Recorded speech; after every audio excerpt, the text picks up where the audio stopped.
إن الحمد لله نحمده ونستعينه ونستغفره ونعوذ بالله من شرور أنفسنا ومن سيئات أعمالنا من يهده الله فلا مضل له ومن يضلل فلا هادي له وأشهد أن لا إله إلا الله وحده لا شريك له وأشهد أن محمدا عبده ورسوله அன்புள்ள சகோதரர்களே, பெரும்பாவங்கள் என்ற தொடரில் நாங்கள் போன வாரம் 8வது அம்சமாக பெற்றோர்களை நோவினை செய்தல் என்கின்ற ஒரு அம்சத்தை பார்த்தோம். இன்ஷா அல்லாஹ் இந்த வாரம் அடுத்ததாக ரசூலுல்லாஹி ஸல்லல்லாஹு அலைஹி வஸல்லம் அவர்கள் சொன்னதாக ஒரு செய்தி, பொய் சாட்சியம், கெட்ட வார்த்தை, பொய், இவைகளெல்லாம் குறிக்கக்கூடிய ஒரு சொல்லான ஜூர், கவுலு ஜூர் என்று ரசூலுல்லாஹி ஸல்லல்லாஹு அலைஹி வஸல்லம் சொல்லக்கூடிய ஒரு செய்தி. ஏற்கனவே நாங்கள் சொன்ன செய்தி தான் அது இந்த தலைப்பிலே வருவதை பார்க்கிறோம். அலா உனப்பிஉக்கும் பிஅக்பரில் கபாயிர், பாவங்களில் எல்லாம் மிகப்பெரிய பாவத்தை உங்களுக்கு நான் சொல்லித் தரவா? அல் இஷ்ராக்கு பில்லாஹ், அல்லாஹ்வுக்கு இணை வைத்தல், வ உகூகுல் வாலிதைன், பெற்றோர்களை நோவினை செய்தல், வ கவுலு ஸூர், பொய் சாட்சியம், கெட்ட வார்த்தை, பொய், இவைகள் அனைத்தையும் இந்த கவுலு ஸூர் என்ற சொல் குறிக்கும். ஆனால் முதன்மையாக பொய் சாட்சியம் என்பதை தான் என்ன செய்யும் இந்த சொல்லுல வரும். அதனால நான் இங்க பொய் சாட்சியம் என்ற தலைப்புல இதை பாருங்க. ஏன்னா பின்னால பொய் சம்பந்தமாகவும் கெட்ட வார்த்தைகள் சம்பந்தமான வேற வேற ஹதீஸ் வருது. அந்த கவுலு ஸூர் என்று சொன்னா அதாவது பொய் சாட்சியம், பொய், கெட்ட வார்த்தை எல்லாவற்றையும் என்ன செய்யும், குறிக்கும். ரசூல் ஸல்லல்லாஹு அலைஹி வஸல்லம் சொன்ன இந்த செய்தி நான் போன வாரம் பார்த்தோம், பெற்றோர்களை நோவினை செய்த தலைப்புல பார்த்தோம். அப்போ 9வது பெரும்பாவமாக ரசூலுல்லாஹி ஸல்லல்லாஹு அலைஹி வஸல்லம் பொய் சாட்சியம் சொல்லுதல் என்று சொல்கிறார்கள். முதலாவது இணை வைத்தல், 2வது பெற்றோர்களுக்கு நோவினை செய்தல், 3வதாக கவுலு ஸூர், அதாவது பொய் சாட்சியம் சொல்லுதல். இது புகாரி முஸ்லிம்ல வரக்கூடிய செய்தி. இந்த சாட்சியம் என்கின்ற அம்சத்தை பொறுத்த வரைக்கும் பொதுவாக ஒரு ஈமான் உள்ளவன் எதுக்கு என்ன நினைப்பான்னு சொன்னா, இயன்ற அளவுக்கு அமளிபாதத்துக்கள் விஷயம் என்று சொன்னா சாட்சிக்கு முன்வர பார்ப்பான். அமளிபாத் விஷயம் அல்லாம ஒருவருடைய வழக்கு பிரச்சனைகள், சாட்சி, இந்த மாதிரி பிரச்சனைகளாக இருந்தால் பெரும்பாலும் என்ன செய்வான், அநியாயம் அல்லாத டொபிக்கல்ல பின்வாங்கத்தான் பார்ப்போம். ஒருத்தனை குற்றவாளி ஆக்குற சாட்சியங்கள் இருக்குது, ஒருத்தனை குற்றவாளி ஆக்குற சாட்சியங்கள். அநியாயம் என்ற அம்சம் நீங்க உதாரணமா பகிரங்கமா ஒரு கொலை நடக்குது, இவன் கண்ணால காண்றான். இந்த மாதிரி இடங்கள்ல இயல்பாவே சாட்சி சொல்லணும் என்ற வீரம் தான் ஒரு ஈமான் உள்ளவனுக்கு வரும். அது அல்லாம ஒரு விபச்சார வழக்கு, ஒரு அவதூறு, ஒரு இது மாதிரியான ஒரு மனிதன் பேசல் வாழ்க்கையை பாதிக்கக்கூடிய விஷயங்களை பொறுத்த வரைக்கும் சாட்சி விஷயத்தை என்ன செய்வான், முஸ்லிம் பின்னுக்காக தான் பார்ப்பான் என்கின்ற கருத்துப்பட நிறைய செய்திகளை நான் ஹதீஸ்ல பார்ப்போம். ரசூல் ஸல்லல்லாஹு அலைஹி வஸல்லம் சொல்கிறார்கள், ஒரு காலம் வரும் அவர்கள் எப்படி இருப்பாங்கன்னு சொன்னா, என்னது அவர்களில் கொழுப்பு வெளிப்படும் என்று சொன்னாங்க ரசூலுல்லாஹ். முஸ்லிம்ல வரக்கூடிய செய்தி, கொழுத்தவர்களாக இருப்பார்கள், தொந்தி பெருத்தவர்களாக இருப்பார்கள் சொல்றாங்க. அதாவது அது உலக முகம் தான் அவங்கள்ட்ட என்ன செய்யும், தொந்தி பெருத்தவர்களாக இருப்பாங்க. கொடுத்தவங்க எல்லாம் பிள்ளைன்னு அர்த்தம் இல்ல, உலக முகம் தான் என்ன செய்யும், உலக முகம் தான் அவங்கள்ட்ட மிஞ்சி இருக்கும், உலக முகம் மிஞ்சி இருக்கும்.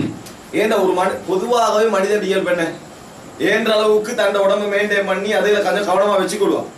வயிறெல்லாம் பெருக்காத அளவு மொத்தம் அதெல்லாம் கணக்கெல்லாம் அமைக்கிறான். என்ன அர்த்தம், அந்த செக்ஷனே அவனுக்கு கணக்கில் உலகம் பிசினஸ் தான் அவனுக்கு டார்கெட் ஆகிது, எக்ஸசைஸ் எடுக்க கூட என்னது டைம் இல்லைன்னு அர்த்தம். அந்த மாதிரி என்ன செய்யும், கொழுப்பு வெளிப்படுமானாங்க.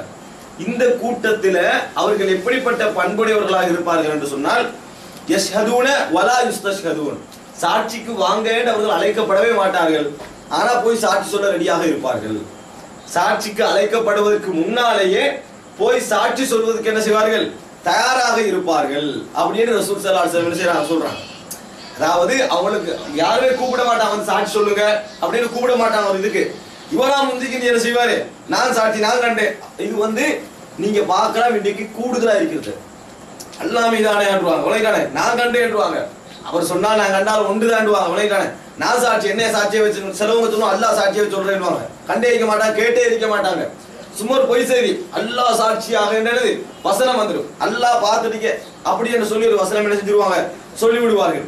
இப்படி இந்த சாட்சிக்கு முந்திக் கொள்ளக்கூடியவர்கள் இருப்பார்கள். சாட்சி சொல்ல அழைக்கப்படவே மாட்டார்கள், ஆனா என்ன செய்வாங்க, சாட்சி சொல்வதற்கு முந்திக் கொள்வார்கள் என்று ரசூல் ஸல்லல்லாஹு அலைஹி வஸல்லம் சொன்னாங்க. இது யார பண்பு, அதாவது இந்த உலக முகம் மிஞ்சி போனவர்களுடைய பண்பு என்று ரசூல் ஸல்லல்லாஹு அலைஹி வஸல்லம் சொல்லுகிறாங்க. இந்த ஹதீஸ் நாங்க எப்படி வழங்குறது, இது பொய் சாட்சியத்தை தான் ரசூலுல்லாஹ் சொல்றாங்க. பொய் சாட்சியம், மோசமான சாட்சியங்களை தான் ரசூல் ஸல்லல்லாஹு அலைஹி வஸல்லம் சொல்றாங்க. ஆனா இதுல இன்னொரு விஷயம் இருக்குது, சாட்சிக்கு அழைக்கப்படுவதற்கு முன்னாலேயே ஓடி வந்து என்ன செய்யறது, சாட்சி சொல்றது. யாரும் அழைச்சே இருக்க மாட்டாங்க, கொஞ்சம் சாட்சியை எந்த கேட்க மாட்டாங்க, அக்கத்து நிக்காம நடக்கும். அக்கது நிக்கா நடக்கணும் பாரு, யாராவது சாட்சி நிக்கிறதுக்கு பெருசா யோசிக்கிறாங்களா? சைனை பண்ணுங்கன்னா பண்ணிடுறாங்க. அது என்ன, அது சும்மா சைனாது. அக்கது நிக்கா இருக்கிற டைம்ல நீங்க சாட்சி வைக்கவும் நான் சாட்சி வைக்கிறேன், அது ஒரு கௌரவம். கௌரவத்துக்காக சைன் பண்றாங்க. நாங்க 2 பேர் தான் இதை செஞ்சோம். அதுக்கு புறம் அந்த சாட்சியாளர்களுக்கும் இவனோட லைஃபுக்கும் எந்த சம்பந்தமும் இல்லாம இருக்குது.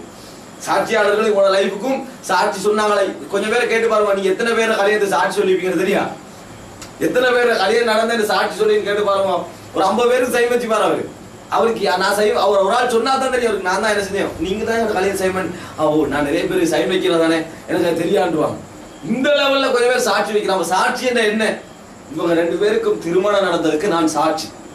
ஆனா கல்யாணம் முடிச்ச பிறகு திருமணத்துக்கு எனக்கு சம்பந்தம் இல்லைன்னு சொல்லி மறுத்த எத்தனையோ பேர். ஏன்னா அக்கது நிக்கா நடந்து மட்டும் ரெஜிஸ்டர் பண்ணாம சில கல்யாணம் நடக்குது. அதாவது கொள்கை பிரச்சனைகள்ல அது இதுல வந்து சிறகால என்ன செய்யுது, அப்படி நிறைய கல்யாணங்கள் நடக்குது ரெஜிஸ்ட்ரேஷன் இல்லாம. ரெஜிஸ்ட்ரேஷன் என்ற இஸ்லாத்துக்கு ஒரு முக்கியம் இல்லாத அம்சம். இஸ்லாமிய ஆட்சி இருந்தா என்ன செய்வாங்க, எப்படி இந்த அரசாங்கம் பதிஞ்செடுக்குதோ அது மாதிரி இஸ்லாமிய ஆட்சி தான் என்ன செய்வாங்க, இஸ்லாமிய ஆட்சியாளர்களும் பதியத்தான் செய்வாங்க. இஸ்லாமிய ஆட்சியாளர்களும் நிச்சயமா பதியத்தான் செய்வாங்க. ஏன்னா ஒரு பிரச்சனை வரக்குள்ள யார் சைன் வச்சா, யார் சாட்சி, ஒரு எனக்கும் உங்களுக்கும் தேவைப்படாட்டியும் வழக்குக்கு அது தேவைப்படும். இந்த நாட்டுல வந்து எத்தனையோ திருமணங்கள் நடக்குது. யார் யார் சாட்சியா இருந்தாங்க, இதுவரை என்ன இயல்பாக வரத்தான் செய்யும். சாட்சி இருந்த ஒரு மரணிக்க வாய்ப்பு இருக்குது. அப்ப இந்த விஷயங்களுக்காக ரெஜிஸ்ட்ரேஷன் ஒரு முக்கியமான ஒரு அம்சம். ஆனா திருமணம் செல்லுமா செல்லாதா என்பதற்கு ரெஜிஸ்ட்ரேஷன் ஒரு முக்கியம் அல்ல. அக்கது நிக்கா நம்மளே முடிச்சுட்டானே, இவ்வளவு மகன் சாட்சி என்ற சப்ஜெக்டோட அது முடிஞ்சது. ஆனால் சாட்சி என்கின்ற அம்சம் எவ்வளவுக்கு முக்கியம் சொன்னா, இந்த செலவு வந்து கல்யாணம் முடிச்சிடுறாரு, 2 நாள்ல வந்து திருப்பி அந்த ஊருக்கே அவரை காணும். 2ஆம் திருமணத்துல நடக்கிற செய்திகள் அந்த ஊருக்கே அவரை காணும். கல்யாணம் முடிச்சதும் இல்ல, சாட்சியாளரும் இல்ல. அவர்கிட்டே கேட்பாங்க, என்ன கல்யாணம் நடந்ததா அப்படின்னு தெரியாது.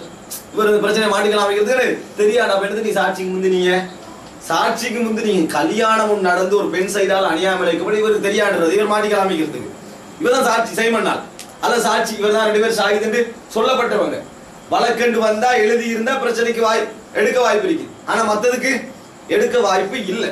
அப்ப ஆக புரிஞ்சு கொள்ள வேண்டிய விஷயம், சாட்சி என்ற விஷயத்துக்கு நான் கணக்கே இல்லாம முன்னும் ஒன்றுக்கு நான் சாட்சி அப்படின்னு முன்னுறது தானே இது. அதாவது இந்த எந்த விதமான யோசனையும் இல்லாம, நம்பிக்கையும் இல்லாம, எந்த விதமான நான் இது நாளைக்கு பொறுப்பு என்ற நம்பிக்கையும் இல்லாம என்ன செய்ய முந்துரும். தலாக் பண்றதுக்கு 2 சாட்சி தேவை. அப்ப தலாக் பண்றதுக்கு 2 சாட்சி தேவைன்னா அதுக்கு என்னது, நீ என்னட்ட தலாக் சொல்லிட்டு போங்க, 2 பேர் மனைவி பிரச்சனை வந்தா எங்க 2 பேருக்கு முழுக்கா நீ தலாக் சொல்லிட்டு போங்க, சர்வசாதாரணமா. அப்ப சாட்சியம் என்றது நம்ம ஒருத்துக்கு சாட்சி ஆகிக்கிறோம்னு சொன்னா நாளைக்கு விசாரணைக்கு முன்னுக்கு வர ரெடியா இருக்கணும்.